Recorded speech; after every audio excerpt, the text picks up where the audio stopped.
So let's start. I won't do a big deal presentation because most of the people know you, know that you are part of Tony Robbins' team and that you are an international speaker, and you do coaching and trainings, and you are very cool in personal development. What do you think about the current situation? Because it's something unprecedented. We never had something like this. At least I don't remember. My parents don't recall it, and probably my grandparents. The biggest issues for people during this tough time. Yeah. Let's get what do I think? What do I think of the situation? I think it's it's a very interesting situation. We've obviously, many of us have never seen anything like this in our lifetime. It's the much older people that that lived through the Second World War that would have experienced something as globally drastic as this is unfolding. But yeah, it's interesting. It's people react from different they react from different paradigms. People react to this in very different ways. Some people are really enjoying themselves. Some people are hating it.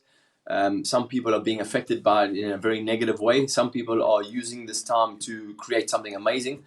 There's been a fantastic response around the world in terms of compassion and kindness, and people reaching out to each other online, people supporting each other in their communities. That's been great to see. The earth is healing. The air is cleaner. The trees are greener. There's less pollution. There's the animals are doing amazing things in terms of demonstrating themselves. Venice, the water's so clean. You see dolphins for the first time in Venice. I just posted a video on Facebook last week about a hippopotamus swimming in the sea in South Africa. Never done. You never see that. And the water was so clean and clear. So the earth is really breathing a sigh of relief. And but as I said, with people, there's a different virus too. A much more dangerous virus is the fear virus, and this coronavirus has created a lot of fear in people, and that's what's affecting a lot of people. The way they are reacting to the virus and what they're reacting to the world around them. And that's the biggest challenge for most people is is what they tell themselves and what they focus on, etc., and what they're listening to online. The videos they're watching, the comments that people are posting, etc. There's a lot of conflicting information, and it creates a lot of uncertainty for people. It creates a lot of fear. So it's interesting times. Fear and stress, and we are talking today about thriving through crisis. Many people think that it's impossible. Let's talk about fear and stress because it really affects a lot of people. I think it was affecting them before the crisis. Of course. But now it's kind of mess. Well, fear is always affecting people, and there's, like you say, it's different. It's different now because of what people are being told, and they're being told to stay away from each other. So that means now other people they seem to be a threat. We have the threat of other people being too close. And then also we have this virus is taking people from every different level of life. It doesn't matter if you're rich or poor. It doesn't matter what color you are. It doesn't matter what country you are. This virus can affect you, and also on top of that is the fact that it's the fear of death is what really scares people. Because there's so many people. Well, what we're seeing online, what we're seeing the stats, if we see the numbers that are being documented, etc., in reports by the governments and by the news on TV. If you watch, there's the number of people dying is getting bigger and bigger and bigger, and so then that presents a very real threat for people, because then they see other people as a threat and they think, oh my God, if I don't want to catch anything, because if I catch something, I might die, and so that's really unnerves people, makes them very nervous, very uncomfortable. I've seen people here in London arguing with each other because they're standing too close to each other. I was nearly physically accosted or aggressively accosted or aggressively approached by somebody because I was standing too close. And so people are reacting in very weird ways. But it's a good thing to remember. It's not what's outside of us that's making us feel fear. Nothing can make us feel fear. It's the paradigm we have, the filter. The way we process the information that we are looking at, or the way we process the experience that we are in, that tells us whether we feel fear or not. So it's, if you, I've been telling everyone, that I know, everyone I speak to, all the lives that I've been doing on Facebook, etc., the interviews I've been doing, I'm saying most importantly, manage your fear, Because if you're feeling fear, it's not because of the virus, it's not because of someone else, it's because of the filter you have and the story you're telling yourself inside your head. And fear is going to affect your body. It affects your body in a very, very negative way. It affects your body in a very debilitating way if you experience too much fear for a long period of time. Fear is healthy because if fear, a healthy fear means, you see something and you need to get away from it quickly to protect yourself. Or the fear of jumping off a building. You won't jump off a building because you might die, right? If it's too high. So that's a healthy fear. But if you have fear inside your head, between your ears, that's very unhealthy fear because it's always there and it's impacting your body, your nervous system, your immune system is shutting down because the fear immediately shuts down your immune system because now your body's conserving energy in case you need to run away from the threat that you are perceiving. When we're afraid, we can't connect our creative part of the brain, because Absolutely. the brain which responds for creative, for all our knowledge and everything we learn, it's locked down, while the part responsible for fear and quick responses, you said, like run, yes. Yeah. it's active. Yes. And here probably the best advice would be to calm down and not take any decisions while you in a while in the depression, or vice versa, when Yes. you are angry. Yeah, very good. Yeah, it's a very good point. You should never make a decision when you're in a fearful state or when you're in a stress state or an angry state, because when the decision you're making is coming from a fear place, it's coming from a place of fear. So then you're always going to be looking to make sure that you can avoid any fear going forward. But that's not a great way to make a decision. If you again, thinking about what fear does to the body, it lowers the vibration of the body, lowers the frequency of the body, the creative part of the brain shuts down, like you say. So now you can't come up with any great ideas, and all you need to do is you just want to get away, and that's what the body is creating inside the body. It's creating cortisol, it's creating adrenaline, and if you experience too much cortisol in your body or too much adrenaline for long periods of time, then it's not very good for your nervous system. Yeah, this is exactly the question. One of the questions you already answered. Could you please tell how fear affects our body? You basically answered this. Another thing that it does actually is it actually means we stop breathing properly because we get tense and we don't even realize it. And then what happens is you stop breathing properly. And breath is the most important thing for relaxing the nervous system. If you're not breathing deeply and calmly in a beautiful rhythm, then your body's tight. You're breathing less up in your chest, and immediately you're even more tense. And then straight away the blood flow slows down, etc. You don't get enough blood to the brain. Now you're making decisions based on your need to run away, or your need to fight, or you freeze. These are the three responses, the three fear responses: fight, flight, or freeze. And that's what's happening to a lot of people. A lot of people want to argue with each other online, or they want to fight with each other in the street because they feel threatened, or they don't like each other's opinions online. People are attacking each other online. I've seen because of this whole thing around the conversation around coronavirus and is it real? Is it not real? What are the numbers? Are the numbers accurate? Are they inaccurate? Should you vaccinate? Should you not vaccinate? So, and at any time people share their different opinions, immediately they feel threatened. They're attacking each other online. I've seen a lot of this on Facebook. It's unnecessary. But again, when somebody's in fear, they don't stop and think about their response. They react immediately out of a knee-jerk reaction. So if that's you, if you're feeling fearful, if you're feeling uncertain, if you're feeling anxious, best thing you can do is just put your hands on your heart, just breathe deeply, take nice, long, slow, deep breaths, count backwards from 10 back to 1 slowly, and then ask yourself and have a conscious conversation with yourself and just ask yourself, what am I focusing on? And, is it true? What do I really believe? And does that belief serve me?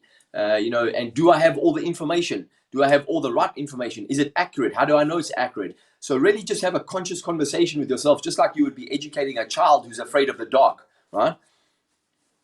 Yeah, but it sounds easy, but it's kind of difficult. It's very difficult, of course. It's very difficult. But based on what we just said, I will post another topic. Okay.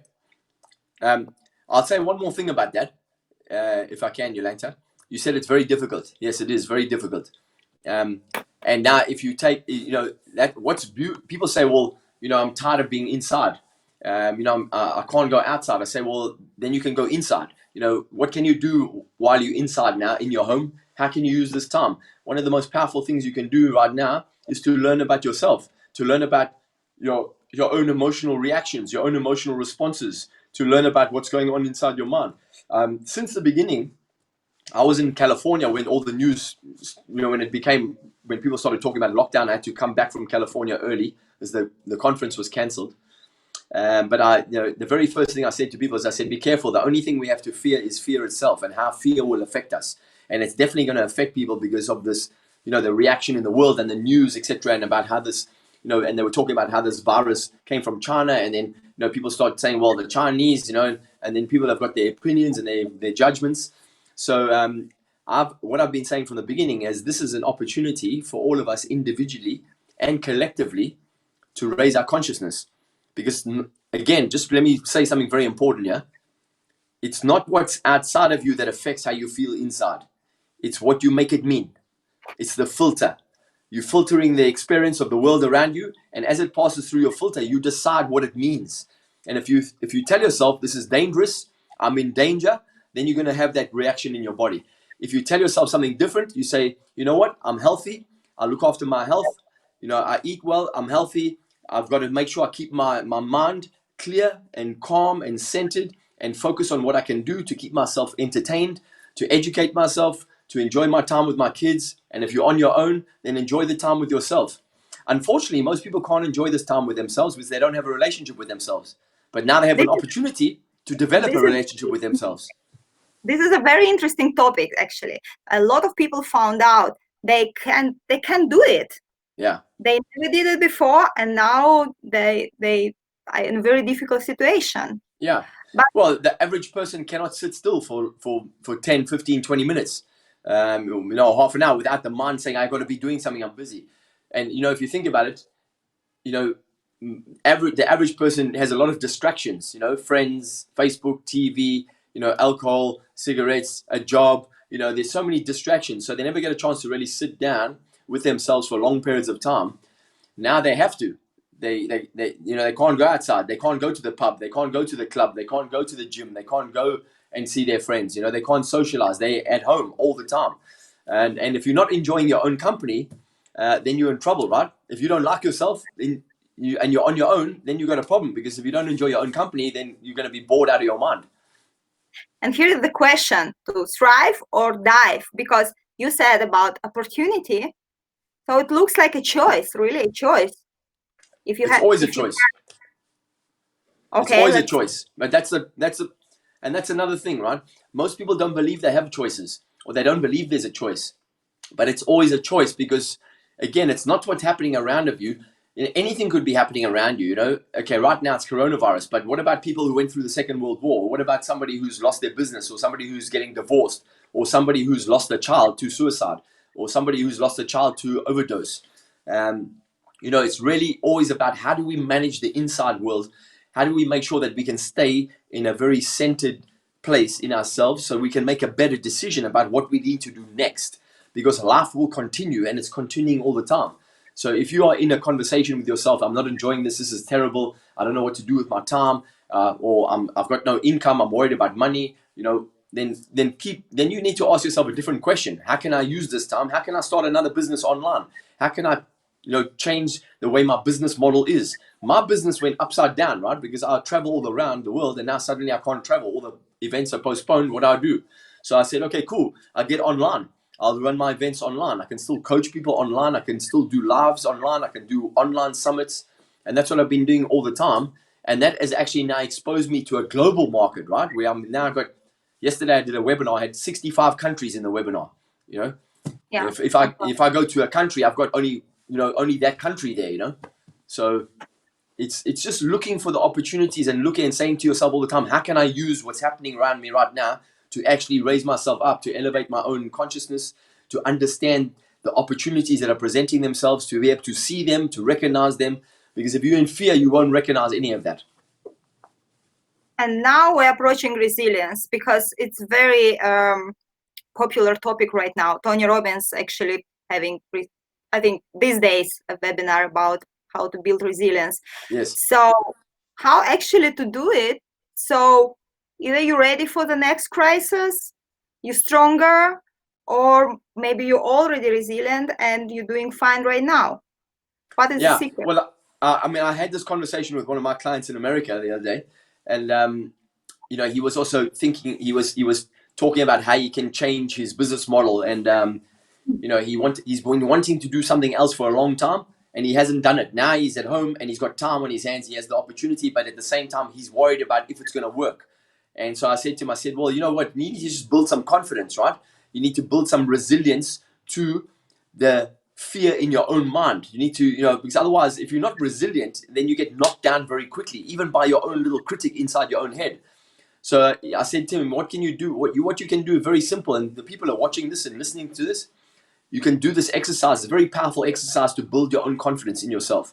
And remember, resilience is very, very closely linked to confidence, because if you got confidence, then it doesn't matter if you get knocked down, because you know you can bounce back.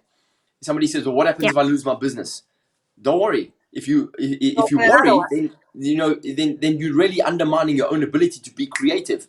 And if it happens, you'll bounce back, right? Because if you don't bounce back, what are you going to do? Stay on the ground and lie and just lie there until you die? I mean, you know, you're going to bounce back, because the human spirit has this natural ability to keep pushing forward.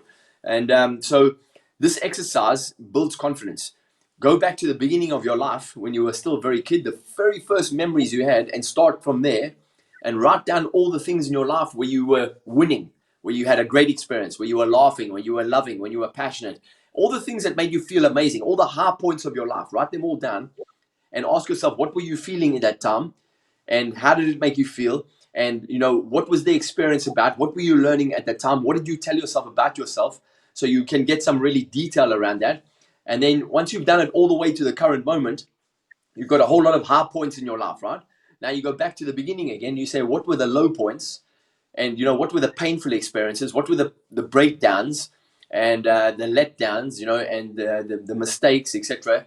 And then you'll have a whole lot of low points, and you look at those low points. You do the same thing again. You say, what did I learn during that time? What belief system did I create during that time? What did I tell myself? What was I believing about myself then that maybe I'm still believing now that doesn't serve me?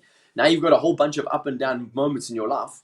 You've got an area, you know, you've got all these high points, low points. You say that what that will teach you is it'll teach you that you've overcome lots of challenges in your life, that you've come through a lot of experiences, that you've got a lot of wisdom, that you've got a lot of strength. Because if you go back and you see those points, you might remember, oh my God, I remember, yes, I nearly, you know, wow, that was, I thought my life was over at that point, but I made it. And then I remember, oh, another time, oh my gosh, I remember another time when I thought my life was over again. I thought that was, you know, I just wanted to die. And then, but you made it, right? And so what that does is it reminds you, say, you know what, I've been through tough challenges before. I can get through this one too. And you will get through it. You know, you will. Human race is very resilient. Maybe this one has its meaning. What do you think? It just happened, or nothing just happens? Nothing just happens. Everything happens, but everything happens for a reason.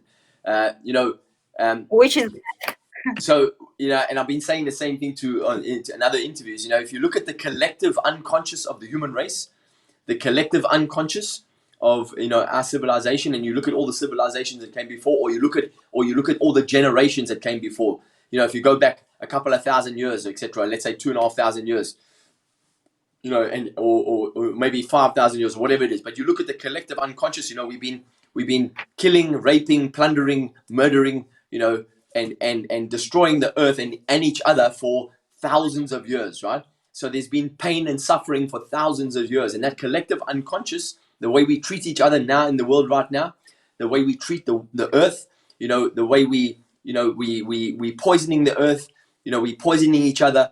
And all of that collective unconscious, what it does is it creates trauma, it creates challenges, and there is no mistakes, because then it presents us the opportunity to raise our consciousness and say, okay, cool, what's going on right here around me now? You know, what does that mean for me, and how can I show up in a way where it actually benefits me and the people around me? What can I learn from this experience? How can I use this experience to actually raise my own consciousness, or to, you know, step up and lead, or make a difference, or serve in some way, shape, or form? Well, what I believe about humans, I believe that as human beings, we're only here for a short time. We are spiritual beings having a temporary human experience. It lasts very, very short. It's only about 75 or 85 years. It's over like that. In 75, 85 years in the expanded consciousness or of the universe is like a second. So we are here for a very, very short space of time. And while we're here, people say, well, what is life about? Surely it can't just be about getting born, educated, getting a job, getting married, having kids, buying a dog, buying a house, but dying, and it put you in the earth and it's over. There must be more to it. Yes, there is more to it. If you study quantum physics says that everything is energy, everything is expanding, everything is constantly moving. The law of circulation means that nothing stands still. The universe is always expanding and it's evolving. And we've been evolving, for thousands of years. And now we have been presented with another opportunity for all of us to evolve collectively together. Because if you look at what's happening now, what this COVID-19 has brought to people's awareness is that the things that we placed importance on last month, 2 months ago, have got not much importance right now. And the things that we took for granted 2 months ago are very important, and those are the most important things: connection, freedom, health, love, compassion, kindness, collaboration, supporting each other, community. It doesn't matter. You can have 25 Hermes bags in your cupboard and 55 pairs of Jimmy Choos and Dolce and Gabbana hanging in your cupboard, etc. But none of that is going to help you right now, is it?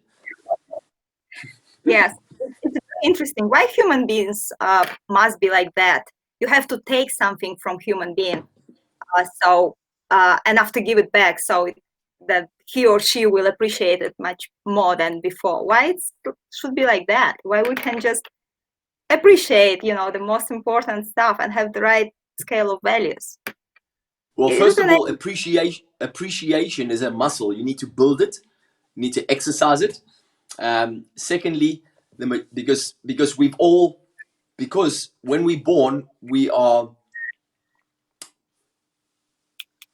spiritual beings, and suddenly we're born in a human body. Now we get born and we suddenly are thrust into the noise and the light, and now we are absorbing information, and next minute, before we know it, we're starting to learn about language, and then we're learning about right and wrong, good and bad. And as soon as we start learning about right and wrong, good and bad, and then we start learning how to be a good kid so we can get love and acknowledgement and validation and recognition.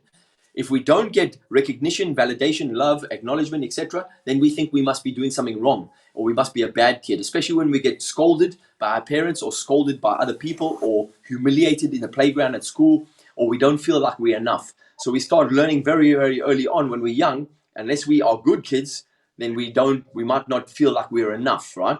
And so we grow up with this perception that we're not enough. And then as a result of that, when we get older, we think if we own things, if we buy things, if we have lots of money, then it'll make us feel enough. And so then we become these achievers, right? And about consuming, buying. Because if I have enough of it, then eventually maybe I'll feel enough. Maybe I'll feel more worthy, if I've got enough money. Because it's all about the ego self. And the ego self defines human beings individually and separately. And the ego self says, who I am is what I own. Who I am is what I buy. Who I am is what car I drive. Who I am is how many people like me. Who I am is how important I am. Who I am is how much money I have in the bank. But none of that means anything. Because if you take all of that away, then who are you? If that defines you, and we take it away from you, then you've got no definition, right, of character. Now you've got nothing. Now you feel like completely empty. Talking about human beings, you are one of us. Yes. As far as I know, you are not an alien. So how do you thrive through the crisis? Having all these minuses and all the problems, and how you actually do it. And because many people don't think it's possible and it's feasible.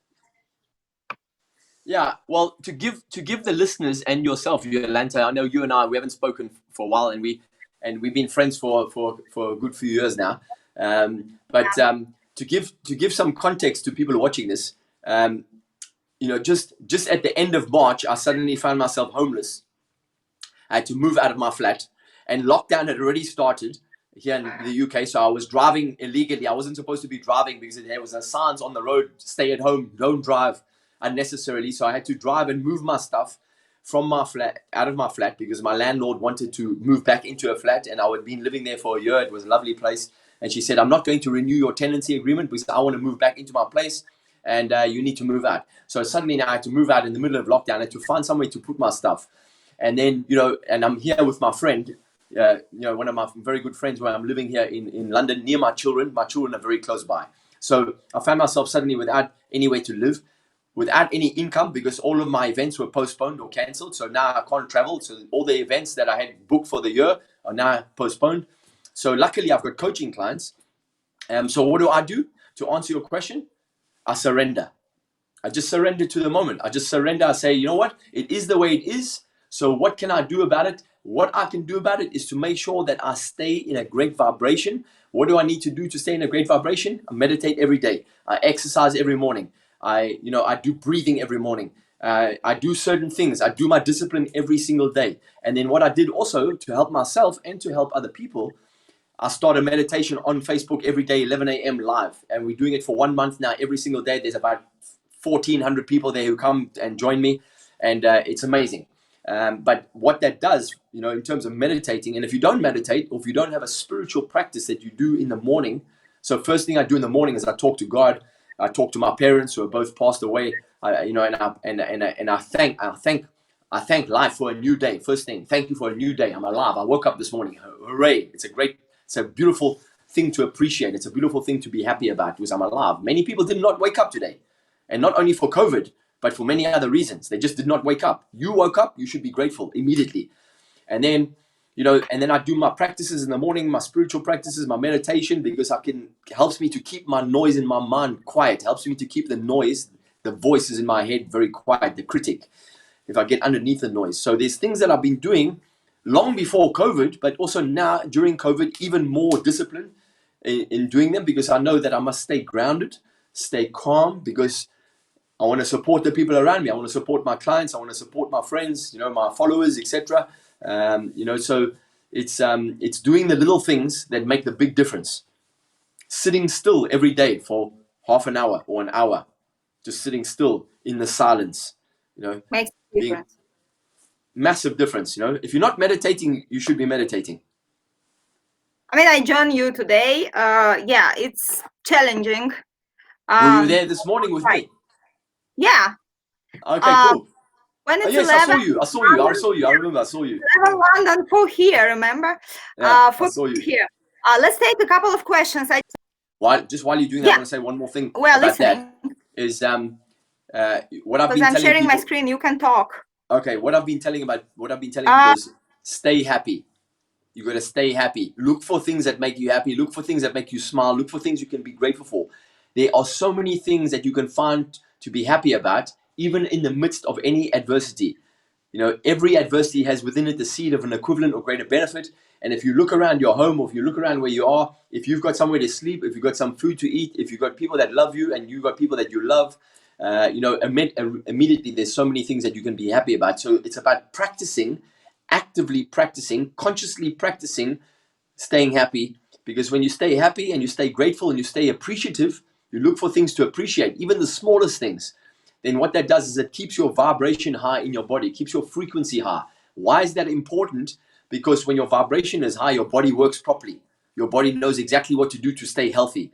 When you keep your vibration in a vibration of love, when you think about people you love and you take that love that you feel for them in your heart and you really think about it and you generate love, emotion in your body, and you project your love out from your heart to other hearts, and you think about what makes you feel loved, that energy is very high. And then what that means is your body can now do exactly what it needs to do to keep you safe and to keep you healthy and to keep you robust and to make sure your nervous system works properly and your immune system is strong and working properly.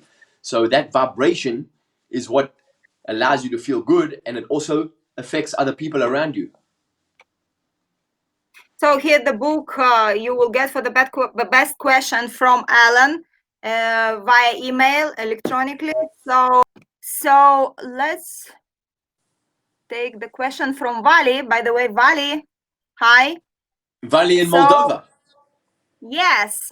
So Vali Rotaro, yes. So he's asking, will be changes in our society after this pandemic? How we will be different? And well, while you are answering, I try to remove the book from the screen. Yeah, I think, well, first of all, it's going to be the changes currently, this whole lockdown, etc. It's going to take longer than we expect. I think it's going to be phased out slowly. I think the way we interact with each other will be different, because obviously that fear will still be in the back of people's minds. People are already talking about the fact that there won't be large gatherings, concerts, sporting activities where there's crowds in the stadium. You won't have these big crowd gatherings, or events where lots and lots of people for a long time, because people are afraid of being reinfected, etc. So I think it's going to change the way. It's already changed the way the way most people are perceiving each other. Other changes, I say to people, first of all, if you really are interested in those kinds of changes, then you should really be studying people like Peter Diamandis and other futurists that study the future or study future trends. But I was asked about this today on a call with one of my clients. Saying, worrying about tomorrow, worrying about next week, worrying about next month, next year, and trying to inform herself, making sure she stays up to date with all the information. I said, don't do that, because what it does is it takes you out of the present. When you're always worried about tomorrow, you can't be in the present. And you need to be in the present if you want to serve yourself and you want to serve your family, or whoever you're in lockdown with. So to answer your question, Valley, I don't really give much mind to that, I think, because the most important thing anyone should be worrying about right now, or focusing on right now, is how can I use this time to make sure that I'm growing as a person, even if it's just understanding yourself better, or learning a new skill, or reading a book, or writing a book, or just taking time to relax, learning how to meditate, exercising, or just whatever's going to make you feel better and make you feel like you're progressing and you are growing. That's a far more important thing to worry about, I think. Yes, he is brilliant. Yes. So is COVID-19 on the way or in the way for you? It's on the way. It's still on the way, even being so bad. Everything's always on the way. And just to let anyone who's watching, I borrowed that quote from our friend John DeMartini. It's a brilliant quote. I heard it many years ago and I thought I loved that, right? And in the beginning, when I first heard that quote, it triggered me, because I wasn't taking 100% responsibility for my own life. However, what that actually means, people say, what does it mean that it's on the way? It's because everything that we are encountering here, individually and collectively as human beings, while we are here on this earth, is an opportunity for us to evolve, to elevate our consciousness, because that's why we are here, right? Life is a spiritual curriculum. We are here as spiritual beings having a temporary human experience, and for that temporary human experience, for that short period of time, we have this lesson every single day. We have school. It's called Earth. And so when we get challenged and triggered, we need to look inside of ourselves and say, I'm challenged, I'm triggered right now. What do I need to release? What do I need to let go of? What do I need to, really dissolve or allow to evaporate, that's causing me to feel a disturbance inside of me? If you're feeling disturbed inside of you, it's not what's outside of you that's causing the disturbance. It's your paradigm or your perception or your perspective that's caused your internal disturbance. And so, as I said, COVID-19 is on the way, because it gives all of us the opportunity to really look at, okay, cool, how's it affecting me?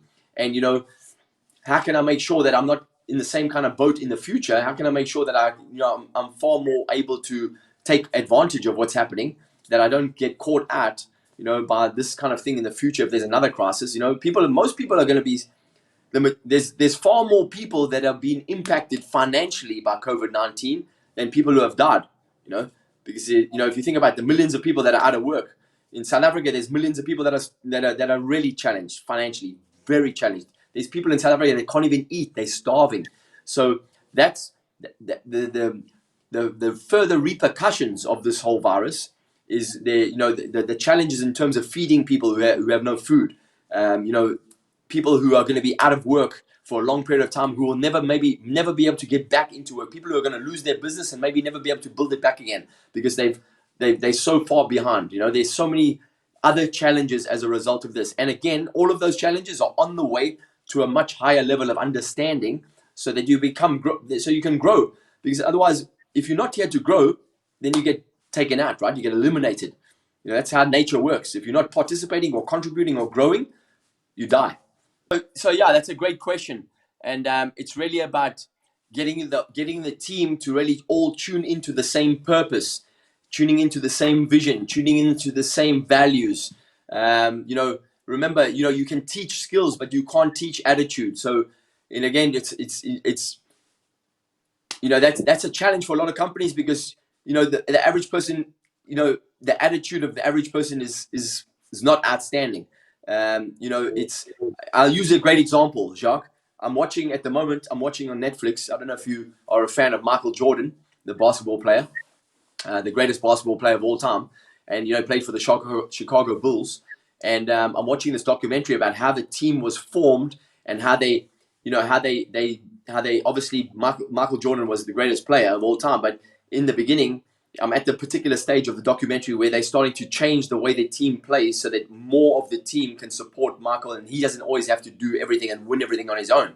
And that's really just about recognizing that there's a communal purpose, and that it's not just about one person, not just about the owner of the company. It's about the whole organization, and more than that, it's about the clients that your organization is serving. So it's really coming up with a great purpose, a great vision, and you know, supporting it with great values, and then training the team to really, you know, to with leadership skills and self leadership skills, you know, and really just, you know, mindset is such an important thing. But again, you know, companies, what happens when there's challenges, when there's a challenge in any economy, or when there's a downturn in an economy? What do most companies do in terms of this? When they cut spending, they usually cut spending for training when there's a downturn in the economy, and that's when you be spending more money on training, because that's when you need to be helping people to become resilient. That's when you need to be helping people to stay strong in the mind and to focus on the goals, no matter, you know, what's happening around them. Because when most people, if they're not focusing on goals and they haven't got a strong mindset, they don't have an internal strong frame of reference, or they don't have internal self-leadership, then what they'll do is they take their eyes off the goal and they focus on the obstacle, they focus on the problem, they focus on the coronavirus, rather than looking further down the line and saying, hey, cool, how can we use this to make sure that we actually become a better organization as a whole? I don't know if that answers your question, but hopefully it does. Yeah, I think also it's about having, you know, if you take your ultimate purpose and your ultimate vision, Jacques, just to expand on that a little bit, you know, is breaking it down into measurable results, into smaller goals, right? So then you can measure those goals and you can show where the organization is growing, or you can get people to invest into the vision and purpose emotionally too. Having a team of people, having an organization where the individuals in the organization, their own personal values match the organization's values, that makes a big difference. If you look at teams who don't have individuals whose values match the organizations, where then you don't have emotional investment. So I don't know. Hopefully I gave you some insights there, or help. Hopefully I answered that question for you, buddy. Yes, it is. And who is that? Yeah, I would say to take Shaknoza. another couple of questions, because we are running a little bit late. I mean, we do have time, and so yeah, we have a question. Is it possible to join you for a meditation session? And if yes, then how? Yes, on my Facebook group. Yolanta knows about it. I lost it. Yeah, I know, but just quickly tell people. It's a Facebook group. How do I say your name? Shaknoza. Yes, Shaknoza. Yeah. I have a Facebook group. It's called The Awakened Soul. And every morning we meet there at usually 11 a.m. unless I have something else on. If I have coaching or if I have some training or whatever, then we change the time. But usually 11 a.m.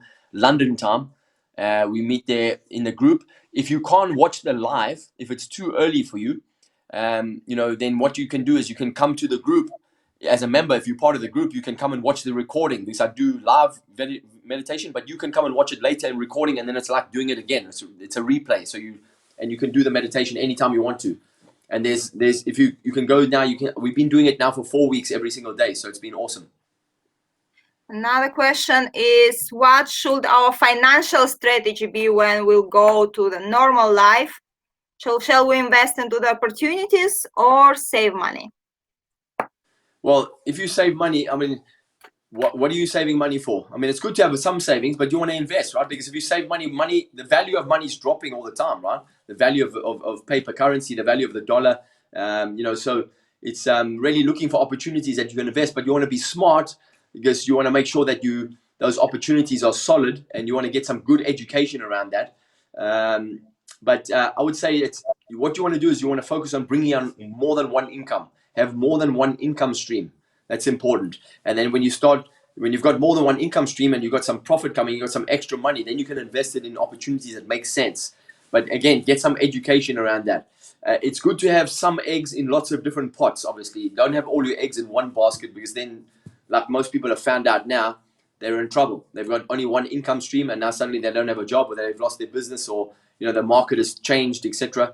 So it's about really investing in being smart, looking at different ways of making money, and so that you can then obviously say, right, okay, cool, I can invest in that, but get educated. Very important, because there's so many things out there and you can be overwhelmed. So find somebody that resonates with you, an expert of some kind, whether that's property or investing in stocks and shares, or or the FX market, or whatever it is, or building a business online.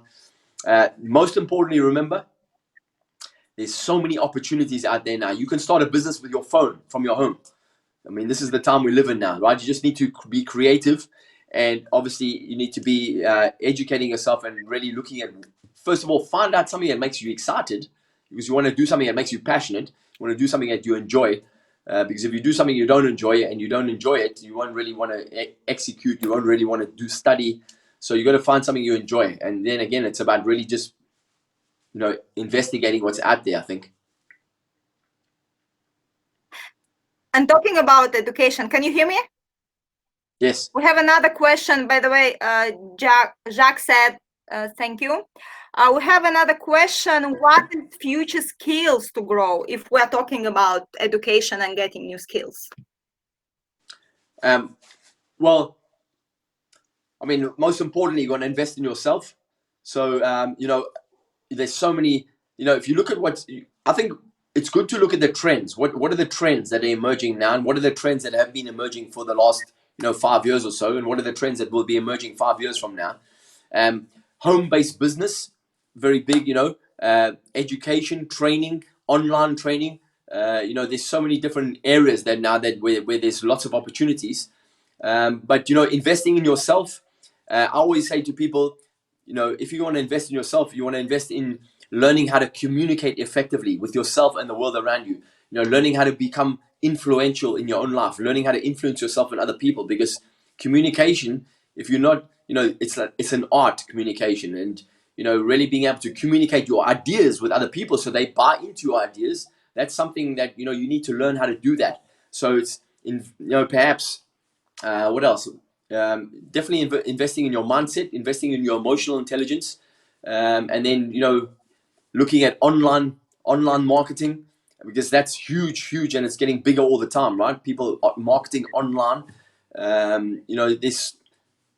Think about it like this: there's 5 main ways to make. There's 5 main areas where you can make money. You can build a business from scratch. You start small, you build it bigger, you take on staff. Now you got the team, then you make the team bigger, etc. And now you've got a business, right? And or you can have a career. So you could start at the bottom of a company. You go and get a job. Maybe your first job is making tea, and then then they like you. Then you get promoted, and then you get promoted. 25 years later, 35 years later, you buy the company, you own the company, the CEO. So that's a career path. So business career path. You can invest in property. Become a property build a property portfolio, make money from property, investing in stocks and shares, buying stocks and shares, investing in the stock market, or making money on the internet. These are the 5 main areas of making money, right?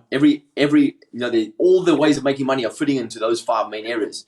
So there's lots of opportunity within those 5 areas, but it's really finding out what do you want to do, and do something that you're excited about. Because something that really interests you, that really makes you come alive. That means having a conversation with yourself. What am I really passionate about? What would I do? I say to people all the time, ask yourself this question. What would you do that you would do even if you weren't getting paid? You would just love it so much. And that what would you do if you could do anything? right? Those are the kinds of questions you want to ask yourself, because there's so many ways to make money, and people are creative. And when you see the way people are making money now, even before COVID started, but even now during COVID, people are being so creative and coming up with amazing ideas. I spoke to someone the other day, and she was working in as a dental hygienist, and now she's always loved baking at home and on the side and everything. And now she started a cake baking business, right? And it's already taking off, because she's got friends and family who will support her. She's good at doing it, and she can make cakes at home and get it delivered straight to her house. You know what I mean? It's a new business, just like that. Boom. So it's about being creative, but finding something that you love doing. I was laughing lately, not because of what you're saying, because of the question from my husband, who is sitting downstairs. So the answer, it's fine, do it. Hello, Ben. How are you doing, Ben? So yeah, I think you might get in trouble if you drink all the champagne, if you don't leave any for Yolanda. That's just for leave sure. a little bit, yeah. So do you think that we'll stay, the world will stay mostly online now, or we go to offline? I mean, you probably hope we'll go offline because you can still keep traveling and doing your events. But what do you think about that? No, of course we'll go back to offline, because human beings love connection. Human beings love being around each other. We'll definitely go back to offline. It's going to take some time, but there'll be more online business, and there's more online business now. I mean, you look at the way people are communicating now. Everyone's working from home. Well, not everyone, but a lot of people working from home. But yeah, it'll be a combination of both. But people, yeah, for sure, people love the interactivity, etc., the connection, etc. So we'll definitely. I wouldn't say we will go back. We're going forward. It's going to be a new world. It's going to be a new way of living. It's going to be different. We don't want to go back to normal, back to what it was. It's about creating a new normal. So it's going to be interesting. Here's the thing. I don't think anybody really knows about what it's exactly going to look like, or we have our ideas about what it may be. But again, I'll say to people, don't worry too much. You know what I mean? Just worry about that when it shows up. Right now, just make sure that you're taking care of yourself right now in the moment, and you're enjoying this moment, because tomorrow, next week, next year will arrive. And when it arrives, you want to make sure that you are ready for it. And the way you be ready for it is you make sure you're working on your internal world. What do you do if you miss, hugs and hugging? Because this is what you usually do at your event. Put your arms around yourself. Hug yourself right there, yeah. Hug yourself. If you can't hug anybody else, hug yourself. And when you close your eyes and you put your arms around yourself and you think of someone you love, then immediately you have the same response in your body, biochemical response in your body. You get the same endorphins, the same serotonin, oxytocin, and you get the same results. Okay, we have a couple of minutes left. Let's talk about books. What books do you recommend? Books. Like maybe you said people should read right now. What? Yeah, for sure. Great time to be reading. Great time to be reading, especially if you've got more time on your hands, more time than you ever had before. Great time to be reconnecting with old friends. But reading, definitely. You should be reading every day anyway, just for a little bit, even just for like 15, 20 minutes. But great books to read. Well, I always tell people all the time, read Conversations with God, book 1, written by Neil Donald Walsh. Why do I say that? Because it's a very, very powerful book and very powerful writing, which will introduce you to yourself at a higher level. It's a book that will speak to you individually. The words on the page. You and the words on the page will have an individual relationship, and it's different to anybody else who reads that book. Everyone gets exactly what they need from that book. So get the book. It's not religious, so don't let the title of the book fool you or trick you. But it is called Conversation with God, and really it's about understanding your true spiritual nature. And why would you want to understand that? Because listen, we live in a world right now where we have physical world reality, and we need the ego, and we need to be able to achieve and accomplish goals and feed ourselves and feed our families. But at the same time, quantum physics proves that everything is energy and everything's connected. So if you don't understand that part of you, if you don't understand the biggest part of you, the higher self, then you'll always be trapped in your ego self. And the problem is that it doesn't matter how much money you make, you may never be happy. And really, there's nothing more important than feeling comfortable and happy in the moment and not worrying about what other people think. And that is a true freedom that you only get when you recognize that actually you are much more than the human body. You are much more than your vocation, than your role, than your label, etc. You are much bigger than that, and you want to identify with the biggest part of yourself, the highest part of yourself, what you call your higher self, because that's the part of you that's connected to everything. And that means that when you become aware of that and you do the work around that area, then what happens is now you say, you know what, now you can really begin to understand your ability to create, the creative part of your body, the creative part of your mind, you co-creating with the highest part of yourself that's connected to everything. And as I said, quantum physics proves this. You cannot argue it. So you must understand it, because that's the way we're going now. People are evolving, and people are starting to realize, and ask bigger questions. Who am I? Why am I here? Because otherwise, if you don't engage in that conversation, then you may be suffering for the rest of your life, suffering the ego mind, suffering the feeling of lack, suffering, the feeling of not being enough, which is a terrible affliction for the human mind. Any other book? We got one. What else? There's so many. Frequency, very good book. Frequency, also about vibration, personal vibration, and how your vibration affects the world around you, affects people.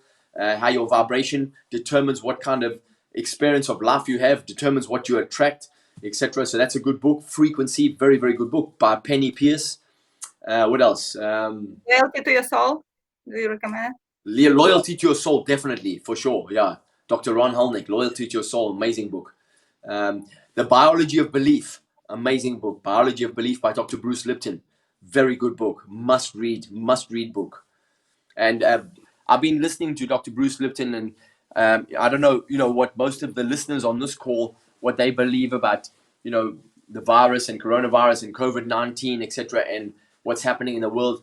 But if you want to listen to somebody who really knows what they're talking about, then you should watch Bruce Lipton on YouTube or follow him on Facebook, etc., and listen to him and read his books. He's amazing. And talking about the books, I'm switching to the last part because we already. So, what question wins the book, Allan? The book that.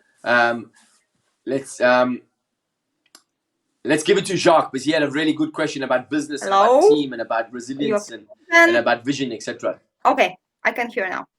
And Jacques, if you're listening here, that book was written by 3 ladies. One of them is a friend of mine, and it's a really good book. Okay, so Jacques. So it's a PDF. I sent it to you, Alanta. She'll send it to you, and you'll enjoy it, my friend. And once you've read it, you should share it around with anyone you love, because it's got a lot of great stuff in it. I want to thank everybody, especially to you, Allan, for your time, and that you care about people, and you're actually doing this for free, by the way. Thank you. Welcome. And I want to thank everybody who is with us today and who will be watching this video later. And good luck, everybody. Stay strong, stay safe, be resilient, and strive, not dive. Please, you can do it, right, Allan? Yes. Yeah. Just be your biggest fan. Be your own biggest fan. Be your own coach. Be your own. Just be your own biggest fan. And just talk to yourself in a nice way. Stay happy. Just like Yolanta said, stay healthy, stay safe, but most importantly, stay happy, stay in a state of love, and just surrender to the reality of the situation, and just trust that you'll get through it. This too shall pass. One day we'll be looking back and saying, wow, do you remember what happened in 2020? That was crazy times. And, so don't worry about it. You get through it. You mentioned earlier, right? One day at a time, one moment at a time. Thank you, and goodbye. Thank you, Alanta. Lots of love, my friends. Stay blessed. Goodbye, everyone.